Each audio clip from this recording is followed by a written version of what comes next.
El servicio aceptable, por lo cual, puesto que recibimos un reino que es inconmovible, demostremos gratitud, mediante la cual ofrezcamos a Dios un servicio aceptable con temor y reverencia, porque nuestro Dios es fuego consumidor.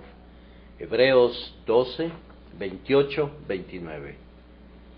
Como congregación, ustedes han estado empeñándose últimamente en el servicio de Dios, esforzándose por proveer un hogar para niños huérfanos.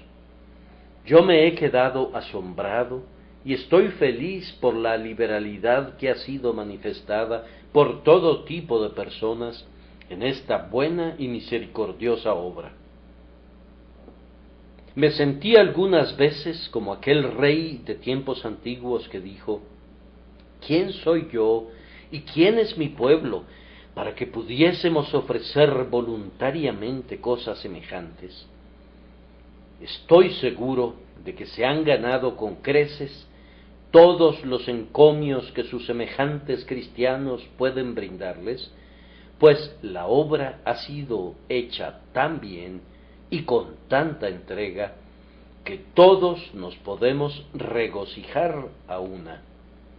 Pero ahora que todo eso ha terminado, surgen en mi mente solícitos pensamientos. ¿Es sólo una pequeñez que ustedes y yo seamos aceptados entre nosotros mismos? El asunto de importancia es que seamos aceptados por el Señor. Yo, que solo estoy a la puerta de la casa de mi Dios, no solamente apruebo, sino alabo con prodigalidad a mis compañeros siervos. Pero, ¿qué importa eso? El punto importantísimo es que el propio Rey diga: bien, buen siervo y fiel. Nosotros no vemos sino los puros aspectos externos de las cosas, pero el grandioso Padre de los Espíritus escudriña la mente y prueba el corazón de los hijos de los hombres, y juzga de conformidad a una norma más excelsa. Por eso he mirado este texto y lo he considerado con santa ansiedad, esperando que el Espíritu Santo induzca a cada uno de los que se hubieren involucrado en nuestra obra de benevolencia a que se examine a sí mismo y juzgue su parte en esta obra de amor, para que enmiende cualquier falta que pudiera impedir que su trabajo sea un sacrificio de olor grato para el Altísimo. ¿De qué serviría que trajéramos nuestro sacrificio, pero que el Señor no lo mirara con agrado? Esto sería una repetición de la triste historia de Caín, de quien está escrito: pero no miró con agrado a Caín y a la ofrenda suya. Entonces, en verdad, nuestro semblante decaería, pero confío que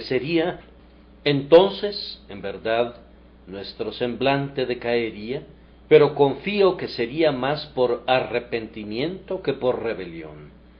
Si no fuese aceptado por el Señor, lloraríamos amargamente y le pediríamos que la ofrenda por el pecado que yace a la puerta esté disponible para nosotros. Lo más importante es que nuestra labor sea aceptable a Dios, y sobre ese tema voy a hablar esta mañana según me capacite el Espíritu de Dios. Muchas cosas son absolutamente necesarias para la aceptación de cualquier servicio rendido a Dios. De estas cosas, algunas no están descritas en el texto, pero son tan importantes que voy a comenzar por mencionarlas. La primera es que la propia persona que intente servir a Dios debe ser acepta. El oferente ha de ser acepto él mismo en el amado, pues si no lo es, su ofrenda se verá manchada por su condición y será inaceptable inevitablemente. La inmundicia de la persona contamina su sacrificio. Quien tiene un corazón impenitente, una voluntad que no ha sido renovada, una mente desobediente, una vida impía, podría cumplir con actos externos de devoción, pero el Señor les dice a los tales: ¿quién demanda esto de vuestras manos cuando venís a presentaros delante de mí para hollar mis atrios? No me traigáis más vana ofrenda. El propio corazón ha de ser entregado a Dios, pues la ofrenda que proviene de un adorador pusilánime es una mera pretensión de homenaje al Altísimo. Vigilen muy bien eso, mis queridos oyentes.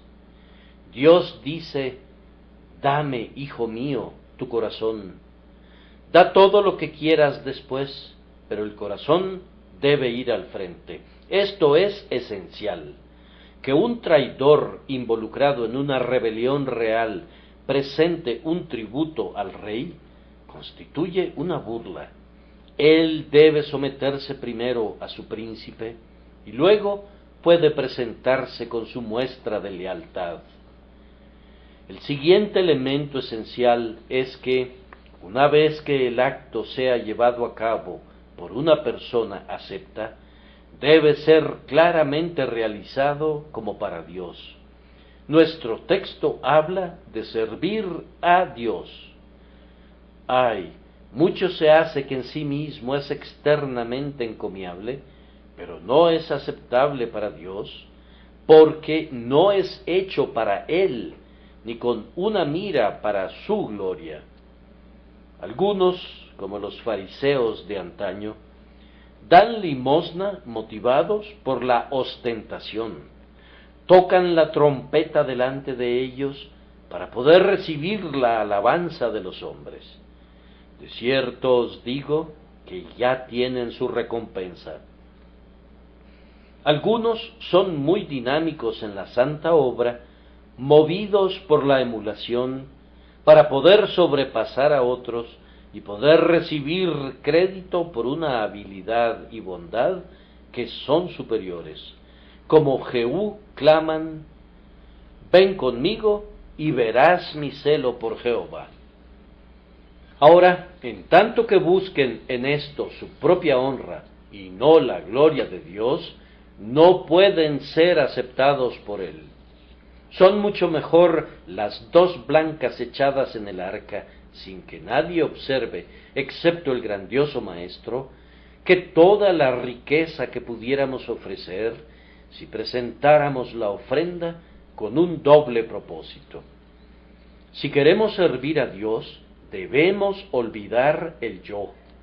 Tiene que existir el deseo específico de obedecer y honrar al Señor, y no debemos actuar como para agradar a los hombres o trabajar como para nuestra propia exaltación.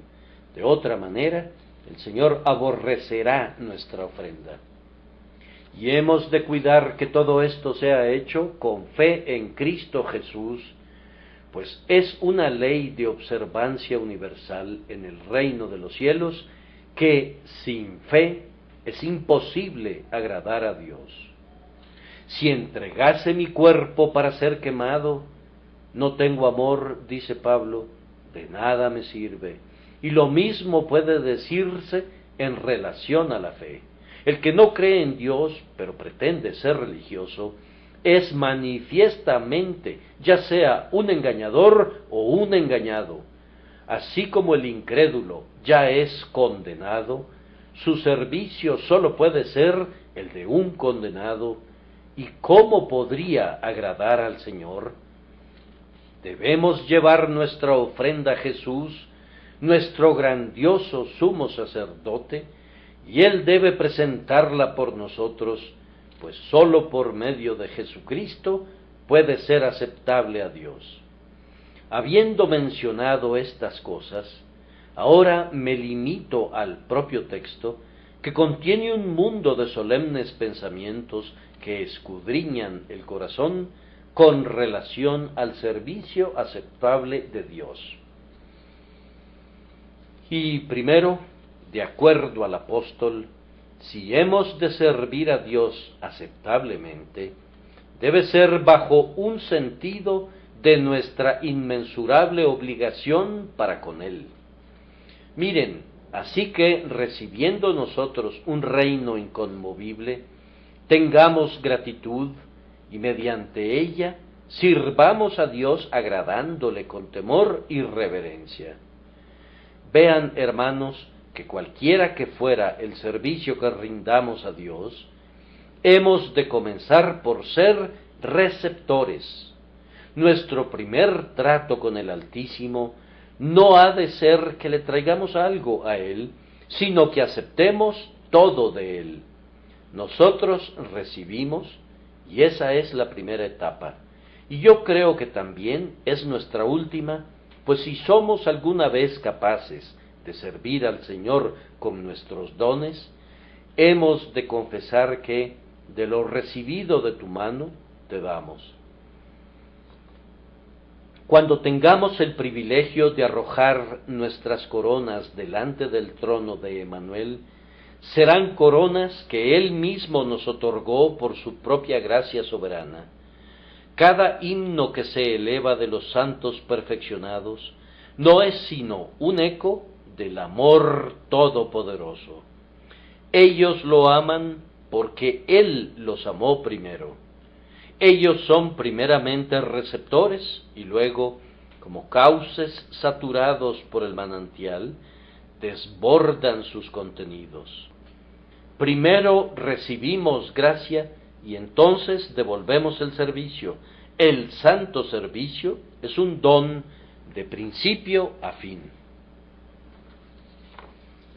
Entonces, al acercarnos a Dios, debemos recordar lo que hemos recibido de Él. ¿Y no es maravilloso que esté escrito, recibiendo nosotros un reino? ¿Qué don se recibe? Este es un don divino. Hemos recibido no la pensión de un indigente, sino un reino inconmovible. La antigua dispensación o reino ha pasado. Sus leyes ceremoniales han sido abrogadas y su propio espíritu ha sido reemplazado por un espíritu más elevado, y hemos entrado en otro reino en el que el principio rector no es la ley, sino el amor.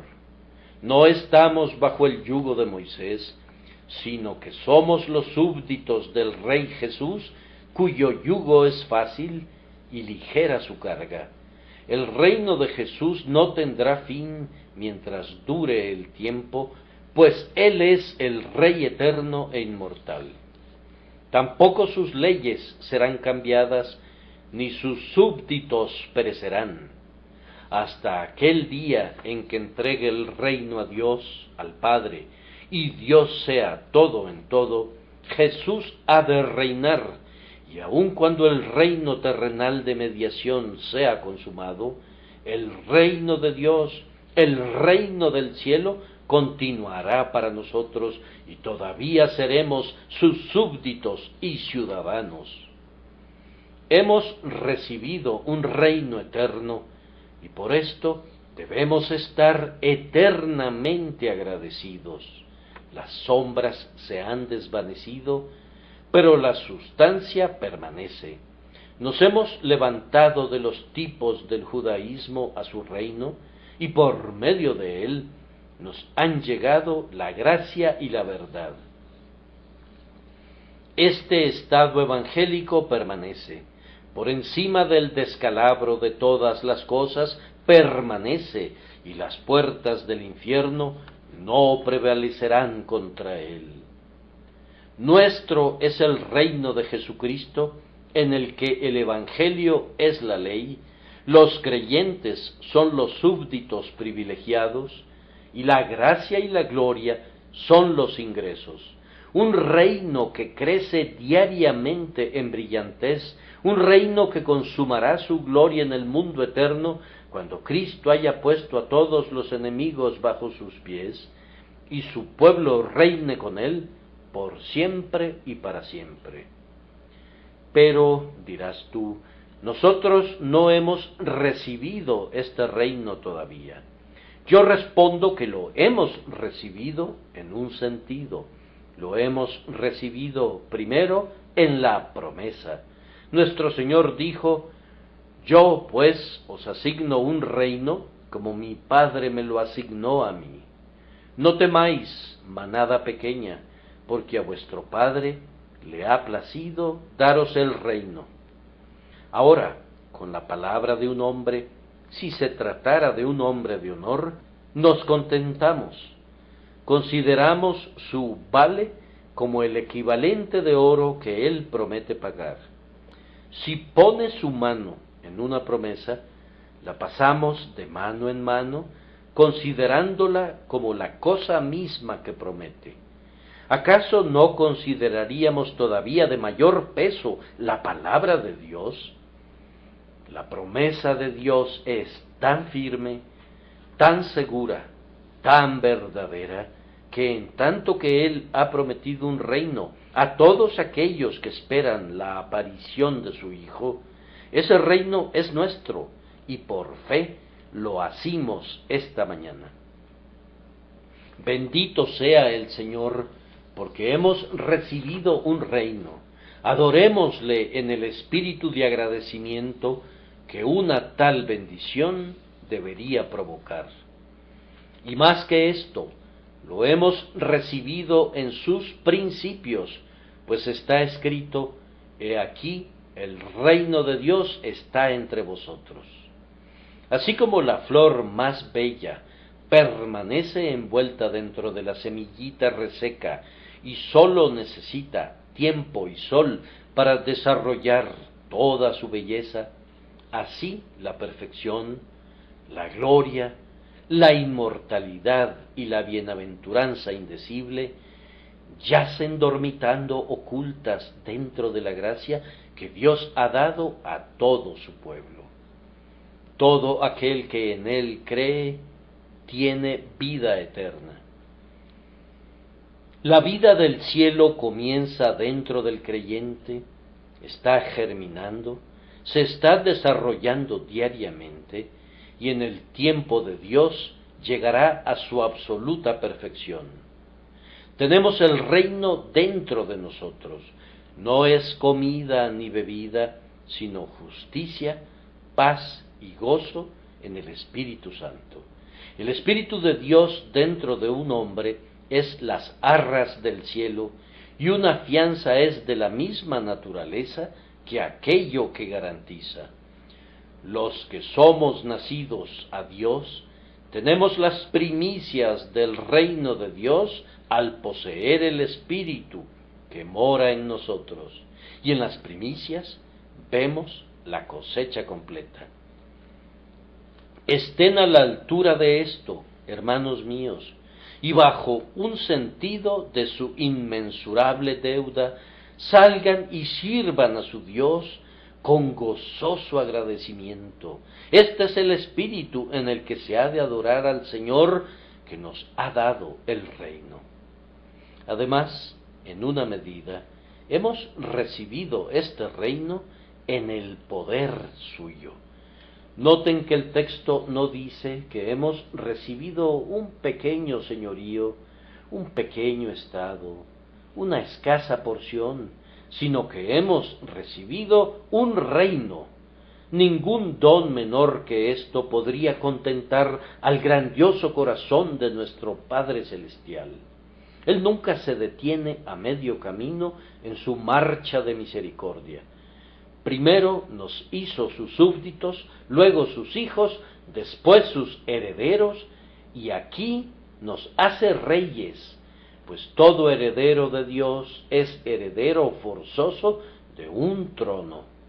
Nos ha hecho para nuestro Dios reyes y sacerdotes, y reinaremos sobre la tierra. Hermanos, en la gracia que Dios les ha dado, ustedes recibieron una medida de poder real. Los que han creído en Jesús tienen poder sobre sí mismos, poder sobre sus pasiones, poder sobre los poderes del mal, poder en cierta medida sobre sus semejantes para su bien. También tienen poder en la oración. ¿Y qué poder tan real es ese cuando un hombre puede pedir lo que quiera y le será hecho? Dios los ha dotado de poder de lo alto, dándoles la presencia permanente del Espíritu Santo. Así han recibido un reino en promesa, en principio y en poder. Además, han recibido mucho de la provisión y protección de ese reino. Ustedes que son hijos de Dios, no son dejados en poder del enemigo, sino que, siendo redimidos, el Señor es una pared de fuego que les rodea enteramente. Están guarnecidos con la fortaleza angélica, son conducidos por sabiduría inagotable. La plena suficiencia de Dios es su tesorería. El Señor ha dicho, no quitará el bien a los que andan en integridad. Este es un privilegio real de ilimitada liberalidad, porque todo es vuestro, sea Pablo, sea Apolos, sea Cefas, sea el mundo, sea la vida, sea la muerte, sea lo presente, sea lo porvenir, todo es vuestro, y vosotros de Cristo, y Cristo de Dios. ¿Qué provisión real es apartada así para ustedes? Y sabemos que a los que aman a Dios, todas las cosas les ayudan a bien, esto es, a los que conforme a su propósito son llamados. Todo está concertado para nuestro beneficio. Había dos hermanos.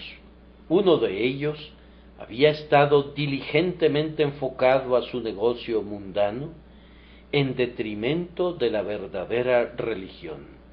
Él tuvo éxito en acumular considerable riqueza. El otro hermano era diligente en el servicio del Señor y había aprendido a distribuir a los pobres y por motivos de conciencia había desaprovechado oportunidades de ganancia de tal manera que cuando se encontraba enfermo y moribundo estaba en circunstancias de suma estrechez. Su hermano no dejaba de censurarle, haciéndole ver que si no hubiese sido por su religión, no habría tenido que depender de otros. Con gran calma, el hombre piadoso replicó, «Tranquilo, tranquilo. Oh, Tom, yo tengo un reino que no ha comenzado y una herencia que todavía no he visto». Hablando de guardar para el día lluvioso, nosotros tenemos infinita bondad almacenada para aquellos que temen al Señor, y nadie puede robárnosla. Todo hijo de Dios es como David cuando Samuel lo ungió para un trono. Tiene un reino futuro, garantizado por un pacto de sal. Este reino que hemos recibido nos ha llegado por gracia únicamente. Nosotros no habríamos podido ganarlo, o merecerlo, o alcanzarlo por nuestra propia fuerza, sino que el Señor nos lo ha dado en Cristo Jesús. Él ha tomado al mendigo del muladar y lo ha colocado entre príncipes. Él nos ha levantado de la ruina de la caída y nos ha redimido de la miseria de nuestros días de impiedad, y nos ha enriquecido con todas las bendiciones espirituales en Cristo Jesús.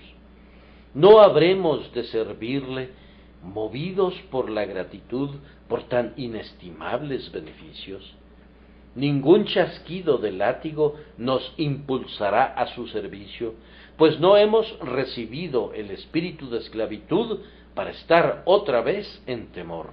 Ningún temor al infierno y ninguna esperanza de merecer el cielo nos conducirán a agradar a nuestro Señor, no, sino que más bien este será nuestro cántico. Amado por mi Señor, por Él otra vez con intenso amor ardo. elegido por Él antes de que el tiempo comenzara, yo lo elijo a Él en reciprocidad. La gratitud es la única fuente de un servicio aceptable. Sin ella, las corrientes están demasiado contaminadas para fluir en el paraíso de Dios. Una gran medida del esplendor de nuestro reino radica en esto, que es un reino que es inconmovible. Otros reinos son aniquilados tarde o temprano. Ustedes y yo, que estamos en la mitad de nuestras vidas, podemos recordar reinos que han sido derribados por el viento o se han venido abajo al golpe de espada de un hombre valiente. Imperios que han rivalizado en fortaleza aparente con el de César han sido barridos como telarañas, como casas construidas con naipes. Así han caído las dinastías para no levantarse jamás. Hubo un año en el que nuestro gran caricaturista dibujó a reyes y a príncipes en alta mar, subidos en pequeñas barquillas, sacudidos de un lado a otro por las olas salvajes de la revolución. Tan frágil era su posesión del poder en aquel momento. Incluso ahora, se los garantizo, el último oficio que yo elegiría sería el de emperador en cualquier país. Un hombre muy bien podría preferir tomar el puesto de un común barrendero de las calles, antes que elegir ser un rey o incluso un presidente. En cuanto al imperio de Rusia, ¿quién podría aspirar a sus honores mortales? Si quienes merecerían el castigo más severo imaginable por horribles crímenes fueren forzados a ser autócratas, sería un castigo demasiado pesado para ellos. ¿Cuál no será la tensión sobre la mente, el constante miedo y el terrible desasosiego de un hombre que tiene él solo el control de millones y tiene mortales enemigos siguiéndole la pista? Gloria a Dios, porque nuestro reino no puede ser conmovido. Ni siquiera la dinamita puede tocar nuestro dominio, ningún poder del mundo, ni ningún poder del infierno podrían hacer vacilar al reino que el Señor ha dado a los santos. Con Jesús como nuestro monarca, no tememos ninguna revolución ni ninguna anarquía, pues el Señor ha establecido este reino sobre una roca y no puede ser conmovido ni quitado. Cuando el sol y la luna se conviertan en tinieblas y cuando las estrellas caigan como hojas marchitas del otoño, el reino en el que nos regocijamos gozará de prosperidad perpetua, como está escrito: tu reino es reino de todos los siglos y tu señorío en todas las generaciones. Recibiendo tal reino, ¿qué estamos obligados a hacer? Yo desearía atarlos con cadenas de plata y sujetarlos firmemente a su Señor. Yo abrocharía nuevamente estas ligaduras de seda sobre ustedes para atarlos a su Dios. Ustedes han recibido un reino. No podrían restituir nunca ni la millonésima parte de lo que deben.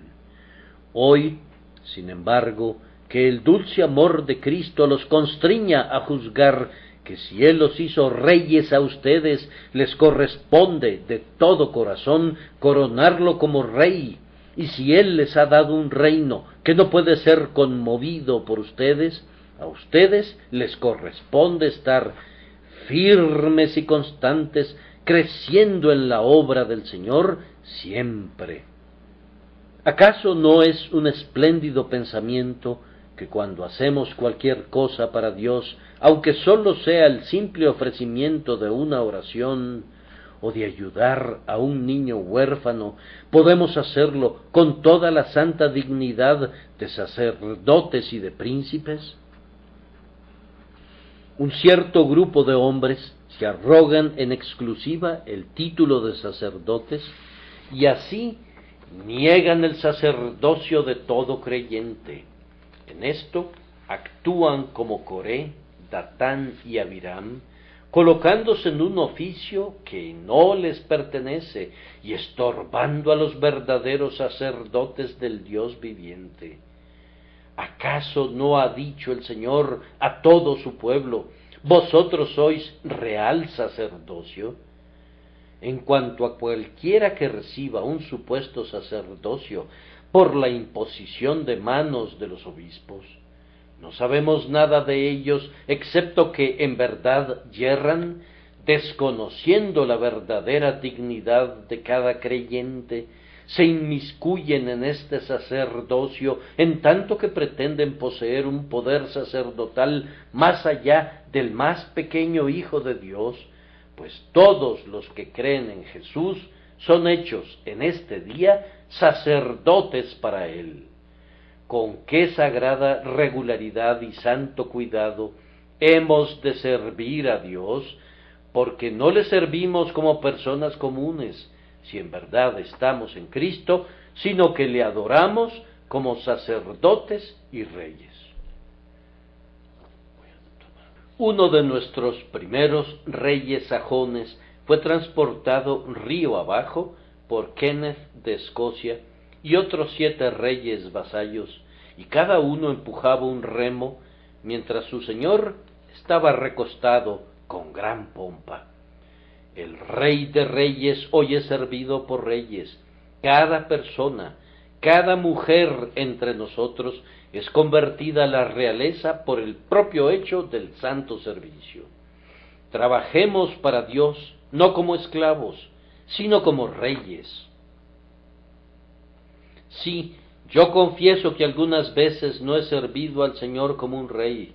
Me he puesto encima el traje raído de mi incredulidad y he venido aquí, lamentándome y gimiendo, cuando debería haber llevado vestiduras reales y debería haber servido a mi Señor con gozo y alegría. Algunos de los propios santos de Dios olvidan lo que son y acuden a su servicio como si se tratase de un trabajo pesado y de una penosa faena, trabajando como si fuesen galeotes, y no se gozan como príncipes que sirven a un gran rey. Hermanos, la elevada dignidad suya debería alegrarlos, y deberían desempeñar el servicio del Señor con un intenso deleite, debido a lo que Él ha hecho por ustedes. Ha de ser el cielo en la tierra que se le permita a uno hacer algo por Jesús. Por lo cual, puesto que recibimos un reino que es inconmovible, demostremos gratitud, mediante la cual ofrezcamos a Dios un servicio aceptable. Hay mucho material sobre el cual podemos reflexionar en la primera cláusula, pero ahora debo proceder a mi segundo punto. Un servicio aceptable ha de ser prestado a Dios en el poder de la gracia divina. ¿Qué dice el apóstol? Demostremos gratitud, mediante la cual ofrezcamos a Dios un servicio aceptable. Observen entonces que el servicio aceptable a Dios no es ofrecido en el poder de la naturaleza, ni siquiera de la naturaleza en su mejor manifestación, cuando la llamamos naturaleza buena y filantropía. En el servicio de Dios todo debe ser el fruto de la gracia. Ustedes han de servir al Señor no en la fortaleza de su propio ingenio, o experiencia, o talento, sino en la energía de la nueva vida que Dios les ha dado y en el poder de la gracia que les es otorgada continuamente, cada momento, conforme la busquen del Señor. Demostremos gratitud, dice el apóstol. Yo sé que algunas veces ustedes dicen, y dicen en verdad, qué pobre criatura soy, ¿cómo puedo servir a Dios? No tengo este ni aquel don. Precisamente se trata de eso, que no trates de servirle en el poder de un don. Pide gracia y entonces adórale en el poder de la gracia. Es maravilloso cómo la gracia puede hacer uso de dones muy enclenques y volverlos muy productivos. Es la gran gracia la que honra grandemente a Dios, y la gran gracia ha de recibirse siempre por el más pequeño entre nosotros.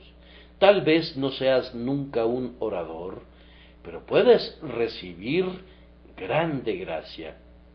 Tal vez no seas nunca un organizador, ni tomes la delantera entre tus compañeros cristianos, pero puedes tener mucha gracia. Tal vez no alcances nunca una vasta fortuna que te permita distribuir liberalmente de tu riqueza a los pobres, pero puedes tener grande gracia. Por tanto, hemos de tener gracia para que podamos servir a Dios aceptablemente. Me gustaría tomar estas palabras fuera de su texto y colgarlas como nuestro lema como iglesia: demostremos gratitud. Nuestra oración ha de ser esta: aparte de cualquier otra cosa que no tengamos, Señor, concédenos gracia. Si este o aquel instrumento de utilidad nos es negado, hemos de tener gracia, gracia en nuestros corazones, gracia en nuestra conversación, gracia en nuestras vidas, gracia en todo momento. Un verdadero cristiano ha de ser como Aarón, que tenía el santo óleo no únicamente sobre su cabeza, sino también sobre el borde de sus vestiduras. Incluso en nuestras pequeñas cosas, en nuestra vida en la cocina, en nuestra vida en la sala de la casa, algo del buen óleo ha de estar sobre nosotros. Nuestra necesidad es gracia abundante. Ahora, queridos amigos, ¿han estado tratando de servir a Dios en el poder de la gracia o en el poder de la naturaleza? Revisen muy bien eso. Dios únicamente acepta la gracia. ¿Puede aceptar el trabajo de ustedes? En las notas marginales de nuestros testamentos me refiero a los de la versión autorizada, que nunca será hecha a un lado por la así llamada versión revisada.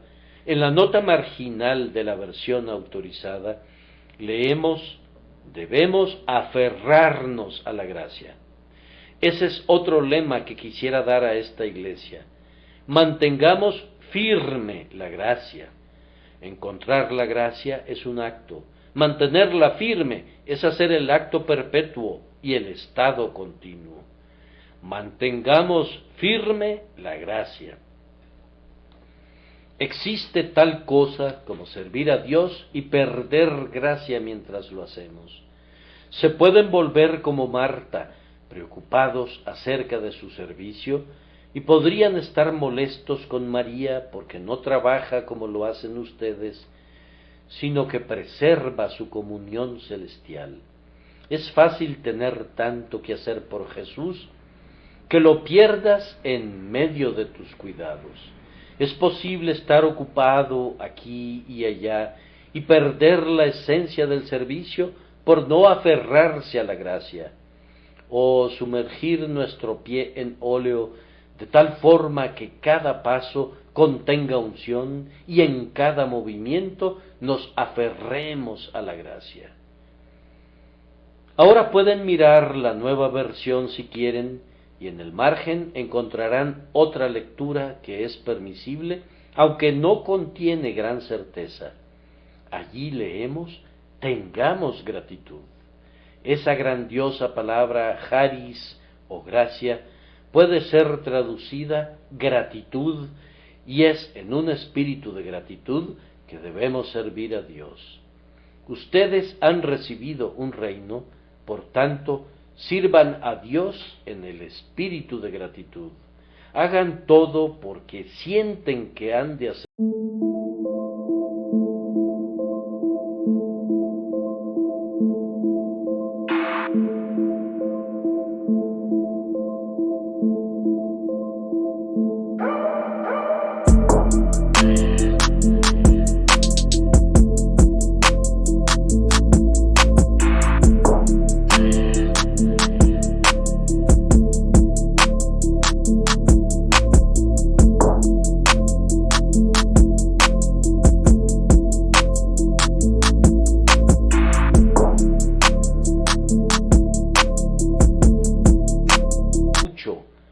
que mucho le había sido perdonado. Este es el verdadero espíritu de servicio. Dios, manténnos siempre llenos de Él, que tengamos gracia, aferrémonos a la gracia, y en el poder de estas tres frases seremos ayudados a ofrecer a Dios un servicio aceptable con temor y reverencia. Pero ahora, en tercer lugar, hemos de avanzar otro paso. Para servir a Dios aceptablemente, debemos hacerlo con reverencia. Estas dos palabras en el texto están muy mezcladas en las diversas lecturas, y es casi imposible dividir con precisión el sentido entre ellas. Pero, sin embargo, pienso que daré el sentido pleno si no le asigno una debida proporción de significado a cada palabra por separado. El servicio o la adoración aceptables a Dios deben hacerse con reverencia. La palabra, de acuerdo al obispo Hopkins, quiere decir una santa modestia. Los ángeles velan sus rostros con sus alas cuando adoran al Altísimo, y nosotros debemos velar nuestros rostros con humildad. Los ángeles sienten su propia pequeñez cuando están delante de la presencia del formidable Ser Supremo. Ustedes y yo, que somos mucho menos que los ángeles y que hemos pecado, deberíamos estar cubiertos de rubor cuando venimos delante de Dios. Nuestro corazón debería estar lleno de asombro porque somos llamados a este excelso privilegio, aunque seamos tan indignos de él. Cada uno de nosotros ha de sentir: el Señor me ha hecho rey, pero qué maravilla es que este acto sea obrado en mí. Oh, que yo haya sido llamado jamás a un estado tan noble como este. Si alguna pobre muchacha fuese llamada súbitamente a alejarse de la cubeta de leche y a ser alzada de la pobreza y de la dura servidumbre para ser la esposa de un príncipe, el simple pensamiento de ello le provocaría rubor en sus mejillas. Podría ser, diría, y puedo imaginar que cuando fuese llevada a la corte, habría en ella una timidez y un apocamiento visibles. Una modestia santa así debería estar presente en nosotros siempre que estamos delante del Señor para ministrarle. ¿Acaso no está escrito para que te acuerdes y te avergüences y nunca más abras la boca? Nos sonrojamos por ser tan altamente favorecidos, no por causa de un temor servil de Dios, sino como producto de un sobrecogedor sentido de su amor indecible. Esta reverencia, esta modestia, deberían sobrevenirnos cuando recordamos lo que éramos. Cuando se ponen de pie en una reunión de oración y oran, queridos amigos, algunos de ustedes no pueden impedir recordar el tiempo cuando podían jurar o cantar una canción cuestionable. Ustedes son aceptados entre los hermanos y honrados por ellos, pero hubo un tiempo cuando se juntaban con muy diferente compañía. ¿Acaso no se sonrojan cuando piensan en ello? Y no solamente pueden pensar en lo que eran, sino en lo que son, porque incluso ahora, aunque Dios los favorece permitiéndoles que les sirvan, ustedes saben qué mal se esconde en ustedes. Un verdadero infierno de corrupción radica en el interior del mejor de los santos, y si la gracia de Dios no lo restringiera, pronto sería encontrado entre los peores pecadores. Además, la vergüenza debería ser generada no solamente por el pensamiento de lo que podrían ser, sino por el espectáculo de su mismo servicio. Tal vez sus semejantes estén diciendo: eso está bien hecho, Pero ustedes regresarán a casa y lamentarán internamente diciendo: ah, ellos no conocen mis faltas. Poco saben acerca de los viles motivos que aparecieron inesperadamente cuando yo estaba tratando de glorificar a mi Dios. Ese fue un sermón muy bueno, le dijo alguien al señor Bunyan. El buen hombre respondió: llegaste tarde. El diablo me dijo eso antes de abandonar el púlpito. El archienemigo sugiere pronto a los siervos de Dios alguna noción altiva, y entonces son tentados a apropiarse el honor que pertenece únicamente a Dios. Ah, cuán necio soy, pues aun cuando busco ser el más pequeño a los pies de mi Señor, me descubro satisfecho con mi humildad. Con demasiada frecuencia, más bien remedamos a la humildad en lugar de alcanzarla realmente. Además, debería sonrojarnos siempre cuando pensamos en la dignidad del servicio al que somos llamados, pues ¿qué somos nosotros y qué es la casa de nuestro Padre para que el Señor nos haya traído a esto? Siervos de Dios, ustedes, caballeros de la nobilísima orden de la jarretera, ustedes príncipes de sangre real, que son todos sus honores terrenales, cuando son comparados con la santa dignidad de siervos del Altísimo, oh, que en el espíritu de humilde gratitud sirvamos siempre al 3 veces santo. La otra expresión es con temor, y esto sugiere que hemos de servir a Dios en el espíritu de una santa alegría. ¿Qué tipo de temor es este? Observen que el temor contiene un tormento que el amor perfecto echa fuera, pero no así este temor piadoso, que es muy consistente con nuestro gozo al recibir un reino.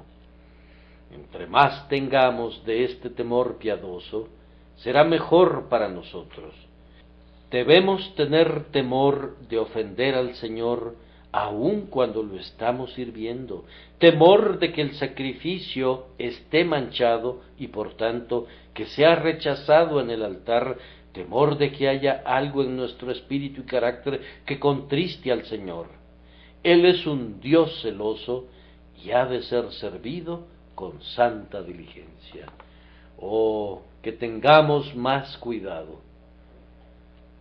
Yo no sé cómo sienten mis hermanos que afirman ser perfectos, pero yo estoy obligado a confesar que queriendo hacer el bien, el mal está en mí, y que aunque quiero servir a Dios como un serafín, sin ningún pensamiento descarriado y sin ningún deseo egoísta, sin embargo, de ninguna manera alcanzo este logro. Prosigo a la meta y espero alcanzarla, pero en el momento presente está lejos de mí. Oh hermanos y hermanas, debemos tener en nosotros mucho temor piadoso, porque con suma facilidad podemos ofender al Señor cuando creemos que estamos agradándole. Tengan cuidado del arrojo presuntuoso delante de Dios. No hemos de ser precipitados en nuestro lenguaje, y mucho menos rudos y burdos.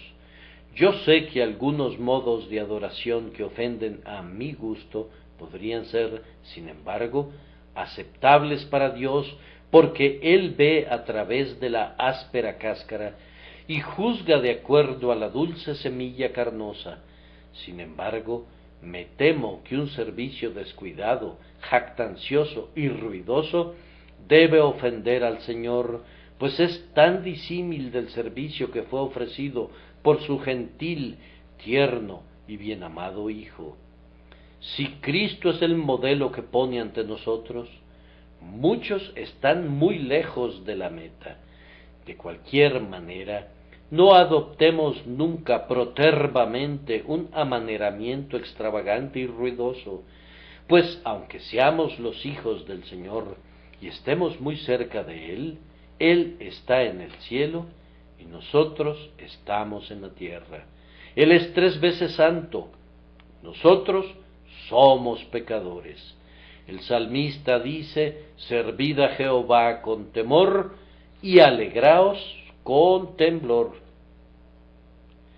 Hay otra forma de temor piadoso que viene a veces a cada cristiano genuino, el temor que, después de todo, no esté sirviendo a Dios en absoluto. ¿Qué si yo he predicado a otros y después de todo esté predicando porque es mi vocación? ¿Qué si están enseñando en la escuela dominical y lo estén haciendo solo porque es una costumbre que la gente que profesa como ustedes tenga que hacer alguna obra? Mis queridos hermanos, no me corresponde a mí dudar de ustedes, y no dudo de ustedes ni la mitad de lo que dudo de mí mismo, pero es necesario que nos cuestionemos en lo referente a si somos en verdad los siervos de Dios, o si más bien estamos viviendo para nosotros.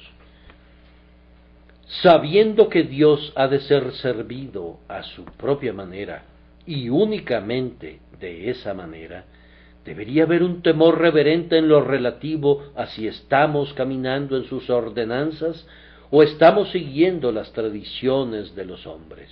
A Dios no le importa la adoración que nunca ha requerido de nuestras manos.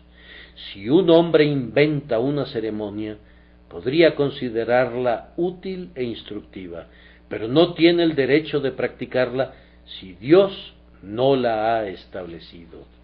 Si cualquiera de ustedes está practicando ritos y ceremonias que no van acordes con la palabra de Dios, le exhorto a que cese tal adoración arbitraria, pues el espíritu que lo conduce a practicar estas cosas es el espíritu de Roma y del anticristo. Si Dios no lo ha mandado, Dios no puede aceptarlo.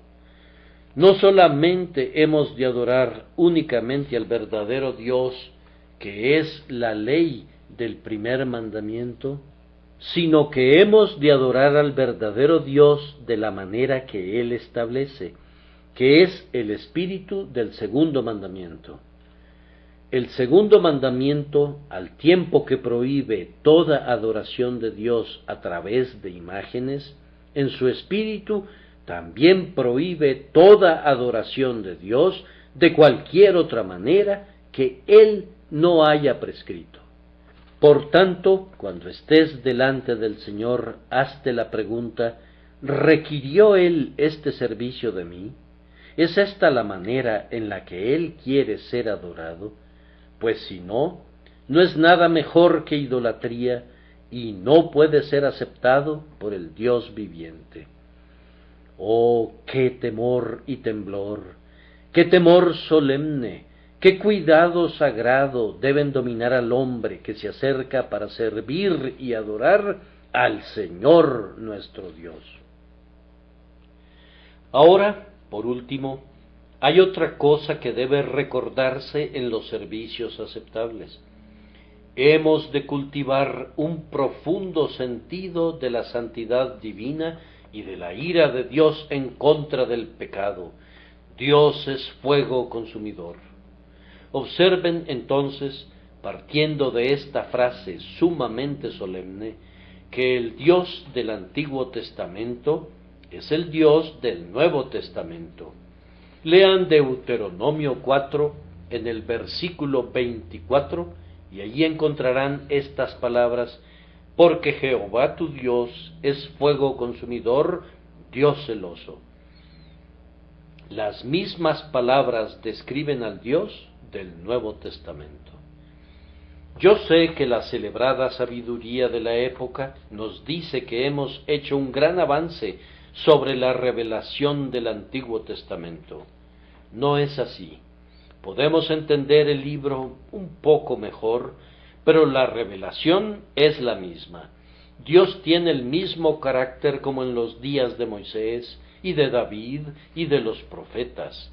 El Señor Dios, que ha de ser servido por nosotros, incluso como nuestro Dios del pacto, es un fuego consumidor.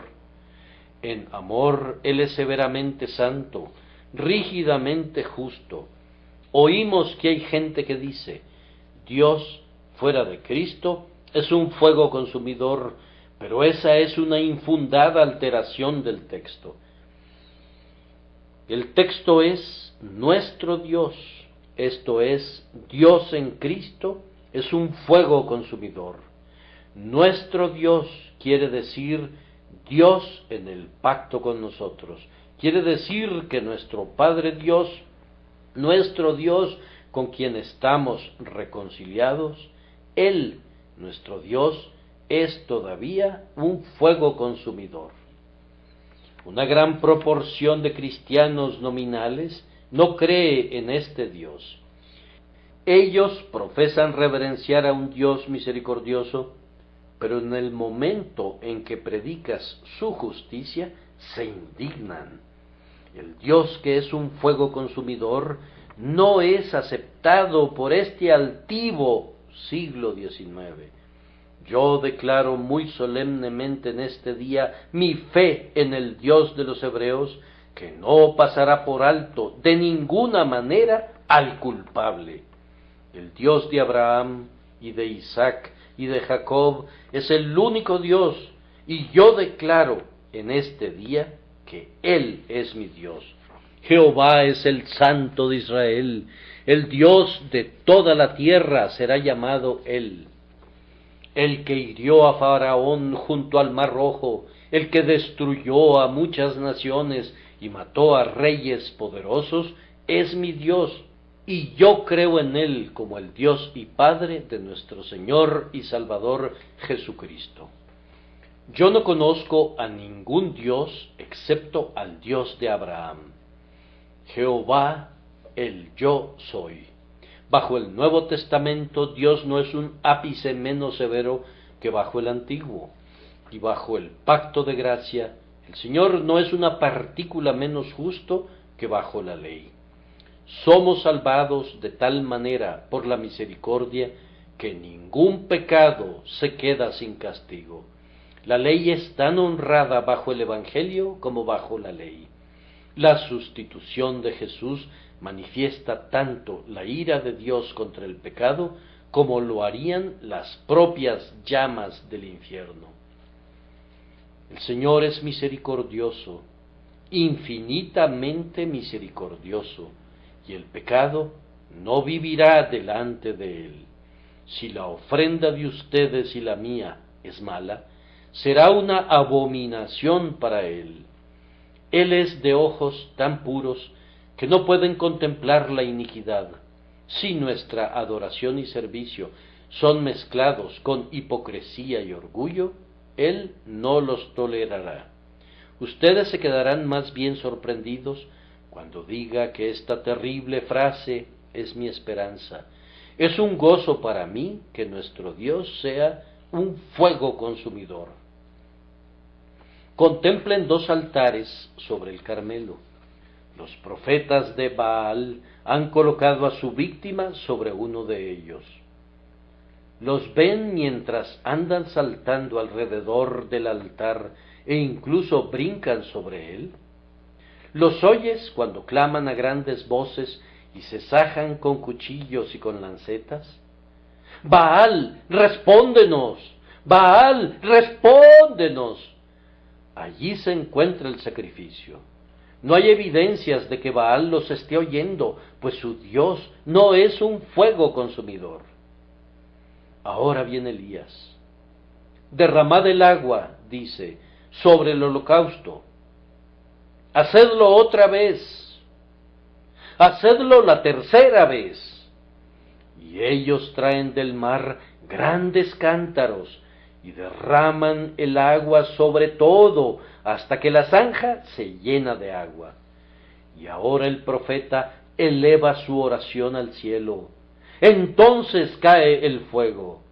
Es el sacrificio de Dios y Dios lo acepta. Él es un fuego consumidor y la señal de su presencia es tan manifiesta que la gente clama: Jehová es el Dios, Jehová es el Dios. Vuelvan ahora sus ojos al templo de Salomón, suntuosamente recubierto con oro y piedras preciosas. El rey suplica al Señor de toda la tierra que acepte el santuario. He aquí, los sacerdotes están presentes vestidos de lino fino, y el sacrificio espera sobre el altar. Si no desciende fuego, no hay aceptación.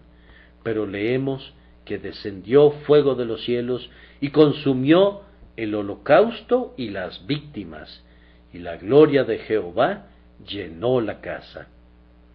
Si yo soy un hombre verdadero y sincero, y creo en Jesús, y he traído mi humilde sacrificio con temor y reverencia delante de Dios, entonces será aceptado, pues Él es fuego consumidor, y mi sacrificio será consumido y subirá hasta Él. Podría ser que algunos de ustedes que han estado trabajando esta semana piensen en su interior: lo hicimos muy bien, esperamos ser honrados por ellos. Lo serán, pero si toman el crédito para ustedes mismos, estarán robando al altar de Dios. Si Dios acepta su sacrificio, todo él será consumido por su fuego. Vean, el sacrificio aceptado ha desaparecido, está totalmente consumido. Cuando Dios nos capacita para servirle y quita de nosotros toda congratulación en nosotros mismos, hemos de estar muy agradecidos. Esto demuestra que todo está quemado por el fuego. Si Dios no lo hubiera aceptado, entonces podríamos tener porciones del sacrificio reservadas para nosotros con las que alimentar nuestra vanidad, y eso implicaría alimentarnos sin miedo. Pero si el Señor ha quitado cada bocado de la boca del ego, entonces tenemos un gran motivo para regocijarnos. Si el Señor nos acepta, su fuego nos consumirá. El celo de su casa nos consumirá. Cuando vayamos al Señor, al hogar de arriba, no temeremos su presencia, aunque sea un fuego consumidor. Aquellos a los que Él ha limpiado y ha emblanquecido, no tienen miedo de las llamas de su santidad. ¿Recuerdan aquel bendito texto: ¿quién de nosotros morará con el fuego consumidor? ¿Quién de nosotros habitará con las llamas eternas? El que camina en justicia y habla lo recto, el que aborrece la ganancia de violencias, el que sacude sus manos para no recibir cohecho, el que tapa sus oídos para no oír propuestas sanguinarias, el que cierra sus ojos para no ver cosa mala. Éste habitará en las alturas. Será la gloria de los que han recibido misericordia y verdad, que Dios sea su elemento. Será su bienaventuranza vivir en el pleno esplendor de su perfecta santidad. Ellos serán semejantes a su Señor, pues le verán como es.